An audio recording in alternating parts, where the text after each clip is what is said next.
The session coming up is a lightning talk session. There are 5 papers on this.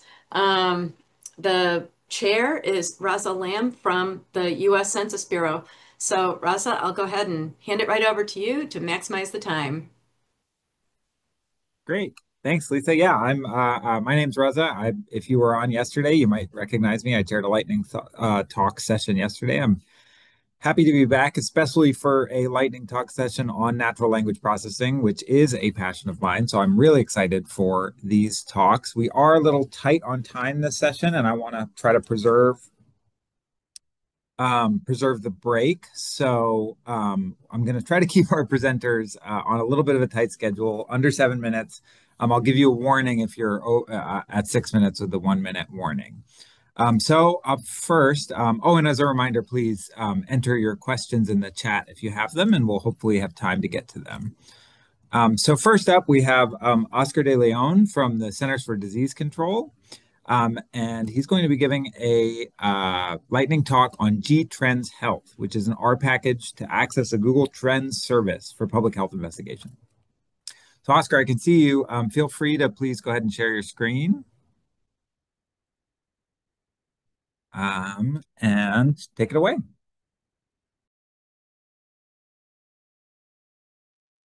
Great. Thank you so much. So good afternoon. I'm Oscar de Leon, working in the Global Health Center at the Centers for Disease Control and Prevention. And as it was mentioned already, I'm presenting you the R package G-Trends Health. So what is the use of estimating search interest in general, or specifically the probability of terms being used in Google searches? Internet services and user-generated content have been used for more than 15 years to study population behavior as it relates to public health in a practice known as infodemiology. And Google Trends is one popular source of this kind of information. While Google Trends data is available to anyone through a web interface, manual extraction can be cumbersome, and the way the data is processed presents some issues. So to address this, I created the G-Trends Health package, which allows programmatic access to Google Trends. Google provides access to search interest data by search term for defined locations and periods through their Google Trends service. This allows you to estimate the frequency with which a set of terms are searched in relation to all Google searches in that area and period. The results are provided as an index with the value of the most common search set to 100, and all other searches scale relative to that. Google Trends is provided mainly through a web interface in which users can specify the query parameters and obtain a timeline of the search interest alongside additional insights, such as those depicted in the images on screen. Terms can be explored manually through the web interface, but there's also programmatic access through an API. When using an API to access the Google Trends service, it is possible to perform numerous searches, requiring less analyst time and potentially resulting in fewer errors, increasing efficiency and reproducibility. While Google provides Python libraries to access their APIs, few resources are available for the R ecosystem. Over the years, there have been many R packages that are now unmaintained. A single existing R package, G-Trends API, works with the current version of the API and provides access to the same set of functions of the web interface. Additional functions are available in an API, advanced API for health researchers, for which you need to request access from the Google Trends team by providing a project description and scope of work. When comparing between both APIs, the advanced functions available exclusively to approved health researchers present some important advantages over the publicly accessible functions. Namely, you can search up to 30 terms per query, allowing for more comparisons, and the values you obtain represent the actual probability of a search being performed. As a result of this, even very uncommon terms can be compared directly with more common ones. In the figure on the left, you can see that comparing uncommon terms with a more common one results in values of 0, which doesn't necessarily mean that the terms were not used in searches. The value also doesn't convey the probability of the search term. Using the advanced functions, as shown in the figure on the right, we can compare the uncommon terms with the more common one and notice that the uncommon terms have different search probabilities between them. You can see that 1 in every 100 searches corresponded to the term YouTube, and that there is a 3 and 4 order of magnitude difference in the term search frequency between the uncommon and the common terms, which was lost with the other data and could be important for terms that health researchers want to access. Some complicated schemes have been developed to overcome this limitation on the public functions, such as the work cited in the note at the bottom, but the advanced functions allow to do it directly. Then the GTrans Health package I present here builds on those advantages by providing access to this advanced API from R. To access the API, you can install the package from the GitHub repository or from CRAN now. The package documentation provides information for you to request access to the advanced API from Google. Once you have received access and followed their instructions to obtain the API key, you can register your key in the R session and use the package. In the panel of the left, you can see a sample query using the GTrans Health package, specifying the required parameters. Optionally, you can specify a single geographic restriction at the country, regions within country, or market area level in the US if no geographic restriction is set. The package will perform a worldwide query. In the panel on the right, you can see the output for the sample query. The function returns a data frame or table with 1 row per term per period. Now we can look at a more involved example exploring the interest in the term eclipse around the time of the total solar eclipse over the contiguous United States in April 2024. I chose to use this example just to appeal to a broader audience. Here is some pseudocode outlining how you can perform the query for all 206 market areas available in the US. Processing the data returned from those queries, we can see that the term accounted for around 1 in every 100 searches during that period, but interest increased tenfold on the day of the astronomic event. And with some additional processing, we can assign the search results on the eclipse day to geographic areas, revealing an expected pattern. Besides assessing the search probability of individual terms, this can be integrated into natural language processing pipelines to get additional information on tokens and information on more complicated language entities as outlined in this slide. And as I have mentioned, the package is available at the repository listed here. The standard disclaimer shown in the screen and included in the repository applies. And thanks for your attention. Feel free to contact with any questions. And that's it.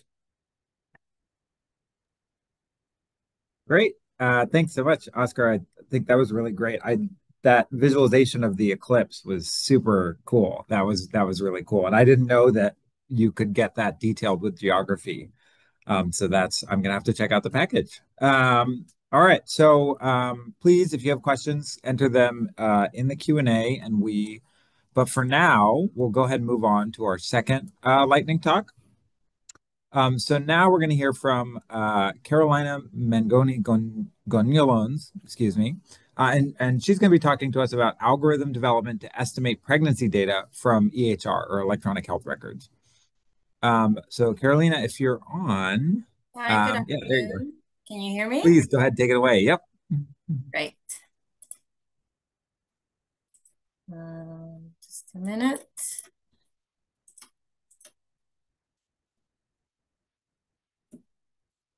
So, cheers. Well, thank you very much for inviting us. We're data analysts working from the government of Buenos Aires City in Argentina for the Ministry of Health. We'd like to share with you how we developed an algorithm to detect and determine pregnancies based on electronic health records. I'm Carolina, I'll be presenting. Maria is also present and will be available to answer any questions.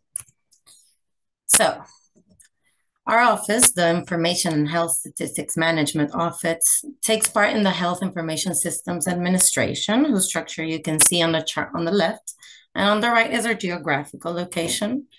Our main role is to build health information based on data extracted from transactional systems and ultimately contribute and assist in decision-making. So why does our office need to detect and estimate pregnancies and delivery dates? The star of our health information system is our electronic health records that contain clinical compositions drafted by healthcare professionals.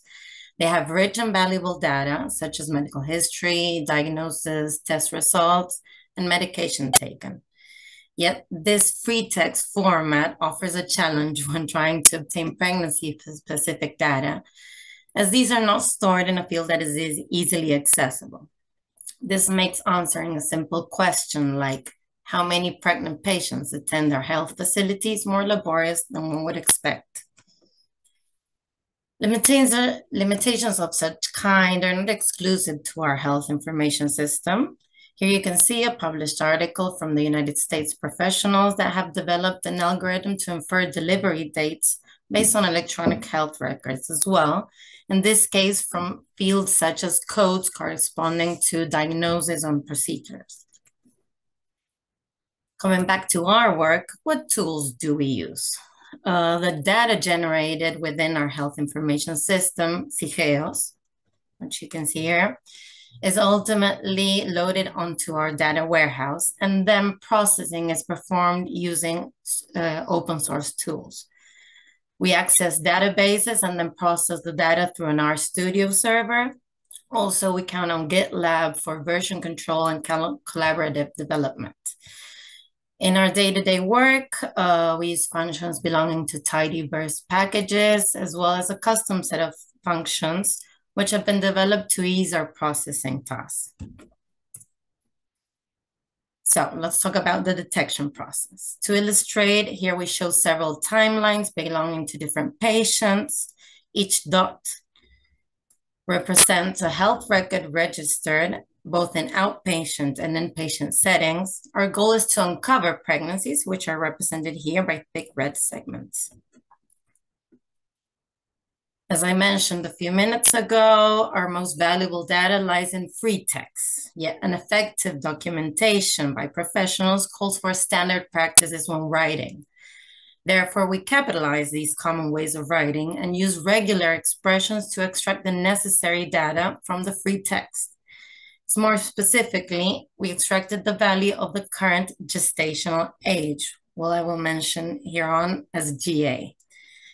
The result is a subset of records that bear GA values. These extractions were our stepping stone to the overall process. In a second stage, once we have the subset of GA values, we needed to identify these records which belong to the same pregnancy and discriminate them from those that refer to a different one. In other words, we needed to cluster records. We achieved this by applying a set of rules that compare the time gap between records and the difference in GA values extracted from both of them. Lastly, we needed to delimit the pregnancies as its endpoints go beyond the interval that includes all of its records. First, we estimated the starts through a calculation based on a prioritized record, the one with the highest GA. We used that record date and that GA value to determine the start date of the pregnancy. Second, to determine its end, we used a subset of records that refer specifically to such events or practices, basically deliveries and abortions. If the pregnancy didn't have an effective end, then we calculated a probable delivery date by adding 40 weeks to the start date.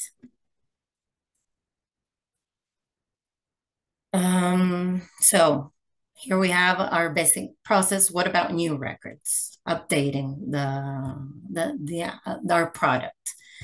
The algorithm includes an update process that assesses a new record following the basic steps that I previously described: extraction, clustering, and delimiting. If a new record belongs to a new patient, then a new pregnancy is constructed. If it belongs to a patient with an already listed pregnancy, then the algorithm must assess if it belongs to the existing one or to a new one by means of clustering. And if the rule determines it belongs to an ongoing pregnancy, then it serves as an additional data for better characterization of the ongoing pregnancy. So the result of this process is a list of pregnancies that are characterized with a set of variables that are useful for several projects. What uses does this new information have? The one that was not available from our transactional systems.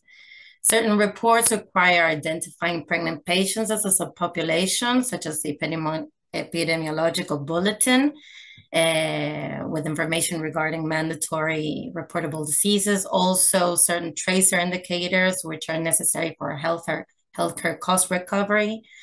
And regarding primary healthcare teams need information to understand the situation of their patient population so that they can act on it. We offer indicators that brief on appropriate checkups according to pregnancy stage. We detect prioritized comorbidities and also generate alerts for patients that need to be contacted by professionals. To sum up, not only can we now know how many pregnant patients attend our health facilities, we can also address more efficiently other questions which are posed by specific actors that play a key role in staging our health strategies. Thank you so much for your time. Great. Thank you, Carolina. That was fantastic. So up next, we're going to go straight into the next one. We're going to hear from Michael Long, who's from RTI, and he's going to be talking to us about table manners for retrieval augmented generation, dining on machine understandable official statistics, which I think is a pretty exciting presentation, especially given how in the news RAG systems are in general. So Michael, if you're on, please. Oh yeah, I see you. Please go ahead and take it away. Awesome. Sounds good. Thank you. Just a sec. Okay. Thank you. As I said, my name is Michael Long. I'm going to talk a little bit about table manners for RAG, basically our journey from taking statistical tables and turning them into a format that is easily ingestible by a RAG system. Okay, so I'm going to go kind of quick because there's a lot to cover. So a few things that I want to talk about in this presentation. One is setting the table, so how we structured the data, table decomposition, our process, what worked and what didn't, our validation and testing, and then kind of future work and lessons learned through all of this. Okay, so let's set the table and talk about RAG signing preferences. So a lot of traditional RAG applications are built on more traditional documents like PDFs, Word docs, and even Markdown files. Our specific use case is using public national survey data, which gets produced as hundreds of tables, a lot of which have multiple demographic information. Because of that, the traditional way of building out a RAG system wouldn't really work, so we had to take a new approach. On the left, you'll see like that standard approach where documents are parsed, chunked, and stored in a vector database. And on the right are three different ways that we kind of identified of storing tabular data. The first is the approach that we're taking, which is standalone decomposition, which is where we take a singular table and break it down into multiple standalone tables. The second approach is if you have tabular data that is very relational, so you can break it down into multiple tables that would then might need to be joined back together during the retrieval stage. And finally, if you have very simple tables, you can just kind of store them directly as is in their original data structure format. As I mentioned last slide, the original table is essentially a crosstab of multiple demographics and doesn't fit a traditional database structure. So to handle that, we broke each table into focus combinations. So a single table would be broken down into tables like the variable of interest by maybe age, sex, and health insurance, or age, sex, health insurance, pregnancy status, or even age, sex, ethnicity, and race. That data was then stored in a SQLite database, while the table and column names were stored in the vector database for the retrieval process. That way we could kind of do a lookup of the appropriate table name based on the query. That table name would then be used to fetch the corresponding table so that the data could then be fed back into the large language model before an answer is generated and returned to the user. So our kind of like three steps here, our ingredient printer, decomposition. So we did dimensional analysis of the original tables. We worked with some subject matter experts, people who've been working on this data for years, to create focused demographic combinations and to preserve statistical relationships. The retrieval process of all of this, we currently have a vector and BM25 or full text search with re-ranking to kind of get the most relevant tables. We select the single top rank decomposed table name. And then one of the future approaches that we're looking at is actually using an LLM to generate the table title and then matching on that, since the way that we structure the data is kind of in a very structured format that follows kind of variable of interest by demographic variables. And then finally, the generation stage. So one of the challenges here was how to present retrieved data to an LLM. One of our first failed approaches was using a list of dictionaries, which had poor generation accuracy, and we'll kind of look at what that looks like in the next slide. Our current successful approach is basically taking a stringified CSV formats. So one that's a little bit more easily parsable by large language models. And the result here is the LM better understands tabular relationships in a CSV format, at least for our data, which is kind of a big caveat. Okay, so like I said, kind of what worked and what didn't work. So on the left, we originally tried a JSON-like structure as the data type to feed back into the large language model, which had relatively poor results. You can kind of see what that might look like. So you have like the 3 different variables with a list of values for each one. And the problem here is it has a complex nested structure with mixed brackets and braces and kind of provides poor statistical context understanding. And the mix of brackets and braces likely provides some tokenization challenges for large language models, since this might not be the type of data that you would see like typically in maybe like training data or something like that. So what we pivoted to on the right is kind of a CSV structure. So this is a much more clean tabular format that might be familiar to LLMs, has natural row-based statistical relationships, and also much simpler tokenization patterns. So at worst, might be dealing with some like some quotation marks or commas and decimals and hyphens, and that's pretty much it. Okay, so now for the last part, which I'm sure at least a few of you have been waiting for, our evaluation and current results. So on the left, we have the methodology that we're currently using to evaluate our pipeline. And on the right, our current results, which are still very much a work in progress. But for the evaluation, we use subject matter experts to create questions and ground truth answers for a subset of variable or a subset of tables. And then we had an LLM as a judge basically score these system responses as 3 different possible options, which is not correct, partially correct, or fully correct. And then table selection was validated by mapping the basically the original table to its known decomposed table. So we had 4 different question types that we were looking at, which is answerable, our tool can and should answer this question, irrelevant, which is not misuse, but is related to the data set, no relevant tables, which is relevant to the dataset domain, but not covered by the data. And then finally, misuse, which is questions that are potentially harmful and should be flagged as such. So our current results, some of these are pretty low, but we're making great strides in improving these. But the retrieval accuracy for answerable questions is about 30%. And the accuracy for answerable questions with the correct table retrieved is 39%, and so that the overall accuracy for answerable questions at 34%. But as you can see, the question accuracy for identifying misuse and irrelevant questions is at 100% for both. So it's a little bit overeager with some of these because it's flagging all of them, but some of the questions that maybe should be getting through aren't necessarily.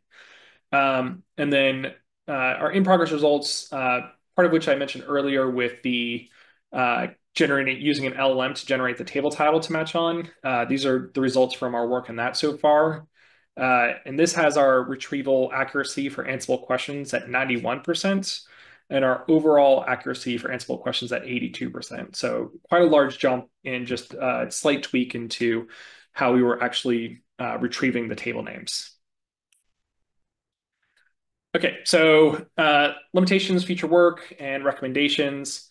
So metadata enrichment, this is something that we're possibly looking into to help kind of like augment the retrieval process, but it's using LLM generated table descriptions based on table title and data to kind of get a more accurate read of what table we need to grab. Query intelligence, this is something I mentioned earlier, which is investigating LLM generated table titles based on the query and demographic options instead of just the vector and BM25 search. And then one of the things that we're looking into is data integration. So extending the approach to multiple data sources, like things like reports that might be published alongside the tables. So kind of implementation recommendations based on everything that we've learned so far is things that you should do, which is test different data formats for LLM generation, because use cases can vary wildly. Validate with domain experts, not just automated metrics. Big fans of kind of that human in the loop process. Do consider decomposition for multi-dimensional statistical data. It might not necessarily fit a traditional data structure. So looking at something like this can kind of make your data more ingestible and more understandable by large language models. And then don't assume one retrieval strategy works for all tables.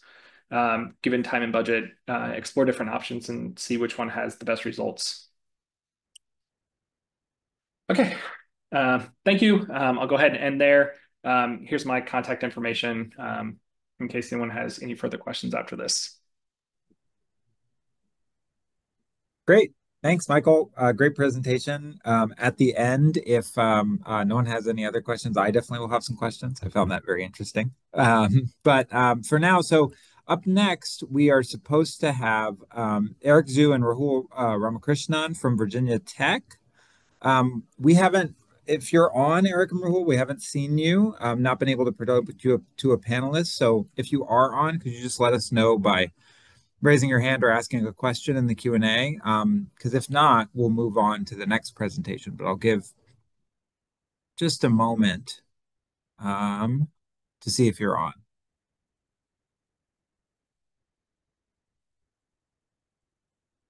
Okay, I'm not seeing anything. So okay, I think we're just going to move on then for now to our last presentation, which is from Chad Garber, who's at the National Agricultural Statistics. I forget what the second S is. Service. That's right. And he's going to be talking to us about comparing web-scraped establishment survey frames of industrial hemp growers. So Chad, please go ahead, take it away. Okay. Can everyone see that okay? Yep, we can see it. Okay.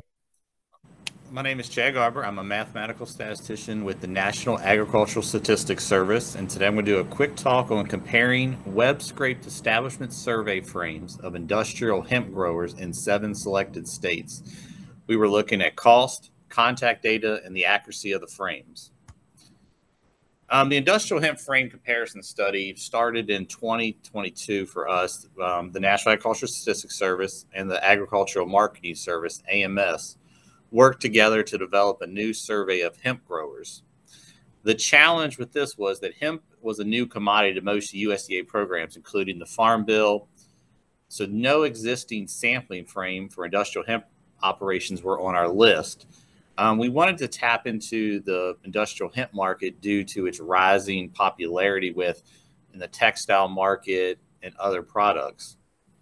So we developed a hemp sampling frame using 3 methods and compared the quality and research costs for each subset of states.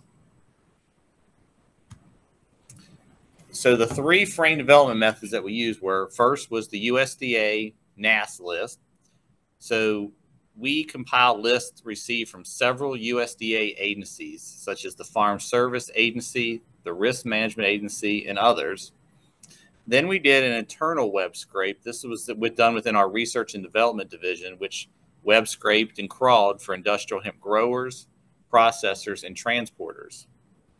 Then the third and final method we did was actually hire a contractor to do the web scraping. They did everything as the internal web scrape did. They went out, crawled, scraped for industrial hemp growers, processors, and transporters also. Some challenges that we came across due to this frame development was just the general first one is getting enough contact data for a record to be complete, especially in the web scrape frames. When we mean complete, we want to look for a record that has the full name, the operation name, phone number, numbers, emails, anything that we can get for that record to make it complete, because in the future we don't know how we want to conduct that survey, if it will be a phone one, if it will be a mail one. So we want the most information possible. Then some challenges with the USDA NAS list was linking data from all those different administration sources that all use different definitions, data needs, and coverage. The challenges with the internal web scraping in the research one was just the software, building out specialized technical skills. For this one, R was used, SAS was used, Excel was used. So we had to go in and make sure that was in the right format to get those records. And then in the contractor web scrape, the biggest challenge was, of course, the cost, the lack of subject expertise, not being an agricultural agency that we used, and they set out a wide net but had a large error. They went out and grabbed anything possible. They were grabbing anybody that sold hemp seeds, convenience stores, things like that. So we had to really work on getting that data cleaned up. Some research questions that we had were, how accurate are the new frames at identifying industrial hemp growers? And what are the pros and cons of each of those frames based on time, resource cost? So our analysis plan was first to start at descriptive statistics. So we want to do counts of types of contact data available each of those methods frames. Then we want to look at the overlap assessment between the three frames. And what I mean by that is looking at, was a record on 2 of the frames? Was it on 3 of the frames? And which one of those records were unique to just one particular frame? Then we want to look at the web scrape data quality and the resources required for each of those frames, looking at staff time and cost. When I was talking about descriptive statistics, this is what I mentioned earlier. We wanted to compare the number and percent of records in each frame with information for the owner, manager, operation name, address, operation address, phone number or numbers, email or website. Like I said, we wanted to get the most complete record as possible here. And we did this for each of the 7 selected states. The frame overlap, we examined the 2- and 3-way overlap and non-overlap across the frames. We determined which records were captured by 2 or more frames, and which records were unique to that frame and not captured by the other frames. Then we looked at the resource and cost by each frame. For each frame, we determined the time needed for frame preparation and data cleaning, cost associated with obtaining and cleaning the data, and the limitations or issues.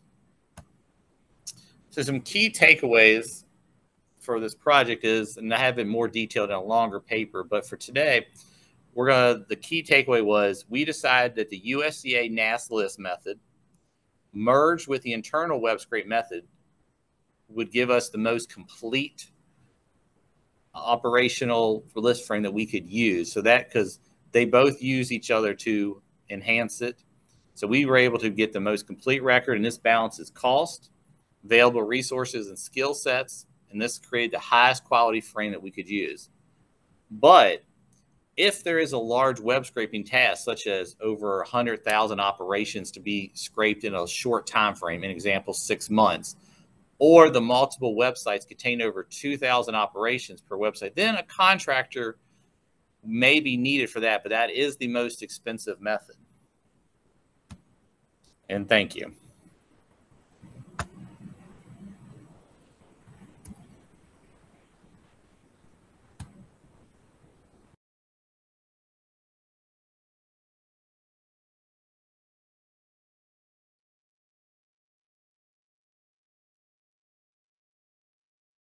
So Raza has been kicked out a couple of times as as a panelist. So I am gonna hopefully get him back in. Um, there we go. So Raza, I think you can speak now.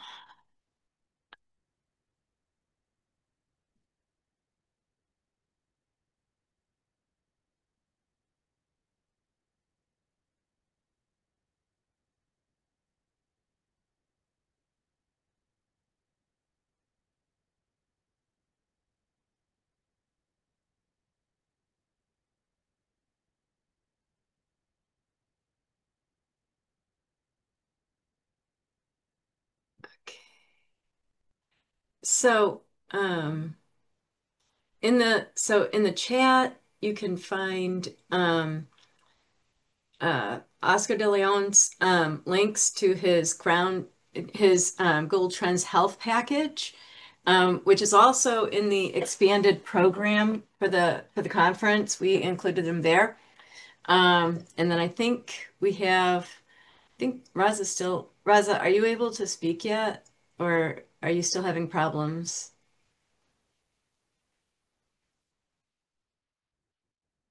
I think he's,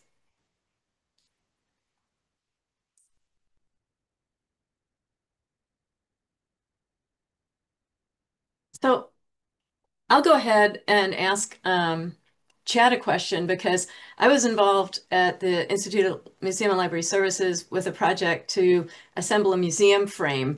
And we kind of compared like web scraping and other methods. And we encountered a similar issue with respect to getting all kinds of entities that really we didn't want to have in that frame, you know? And the biggest issue that we had was then dealing with our subject matter experts in the agency because they had, we had used a number of methods to assemble the frame. It wasn't just web scraping, but several other methods.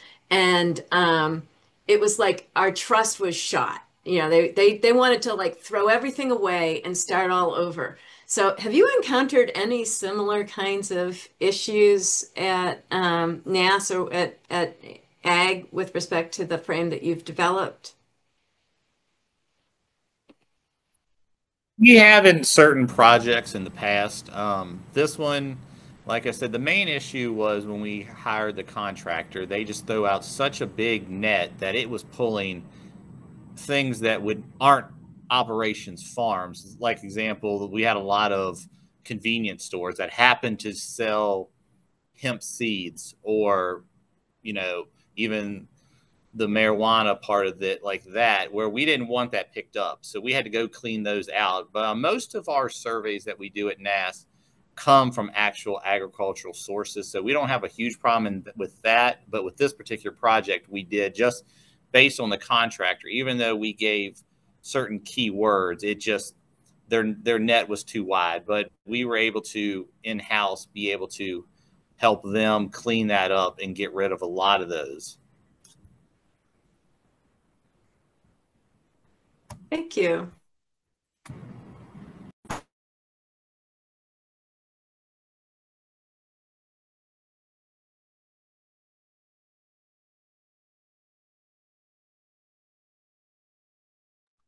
Taking a look at the questions that were posed, because